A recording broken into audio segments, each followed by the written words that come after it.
नमस्कार मित्रांनो, आज आपण शिकणार आहोत वेंटॉय या सॉफ्टवेअरच्या थ्रू मल्टीबूट पेनड्राईव्ह कसा बनवायचा. यासाठी सर्वप्रथम आपण वेंटॉयचं टूल जे आहे ते गुगलवरून डाउनलोड करू. इथे गुगलमध्ये सर्च केल्यानंतर आपल्याला पहिली लिंक भेटेल, open link in new tab. पहिल्या लिंकवरती क्लिक करायचं आपल्याला. डाउनलोड लेटेस्ट वर्जन इथे क्लिक करायचं आपल्याला. ते डाउनलोड होताना दिसेल आपल्याला. बघा इथे डाउनलोड झालेली आहे. मी ऑलरेडी डाउनलोड करून ठेवलेली आहे, तर ती मी तुम्हाला इथे शेअर करतो. डाउनलोड झाल्यानंतर त्या फाईलवरती आपल्याला राईट क्लिक करायचं आहे आणि एक्स्ट्रॅक्ट करायचं आहे. एक्स्ट्रॅक्ट झाल्यावर असं दिसेल आपल्याला.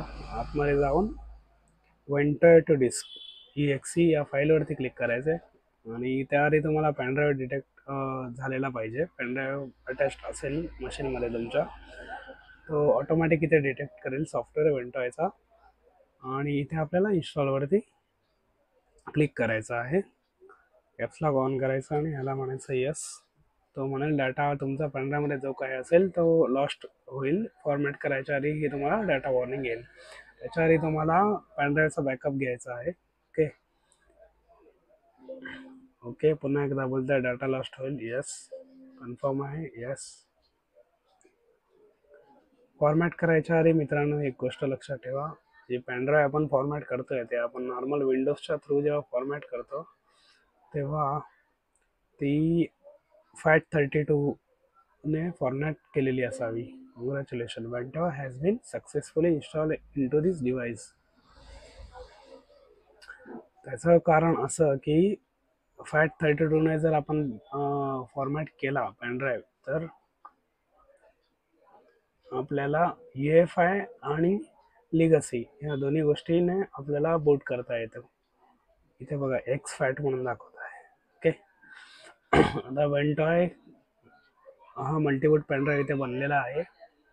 म्हणजे वेंटॉयच्या ज्या हिडन फाईल्स आहेत त्या ह्याच्यामध्ये पेनड्राईव्हच्या बूट सेक्टरमध्ये त्याने कॅच केल्या आहेत.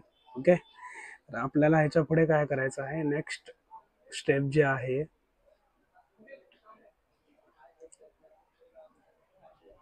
आपल्याला काय करायचं, OSच्या ज्या इमेजेस आहेत ह्याच्यामध्ये फक्त कॉपी करायच्या आहेत. आता फॉर एक्झाम्पल हा हिरेन बूटचा पेनड्राईव्ह आहे माझ्याकडे.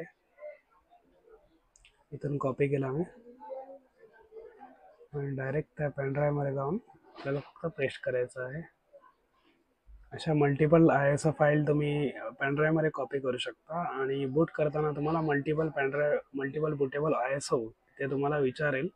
ते कुठलंही सॉफ्टवेअर सिलेक्ट करून कुठलंही ISO इमेज सिलेक्ट करून जे तुम्ही कॉपी करणार आहात ते त्याने बूट करू शकता. थँक्यू.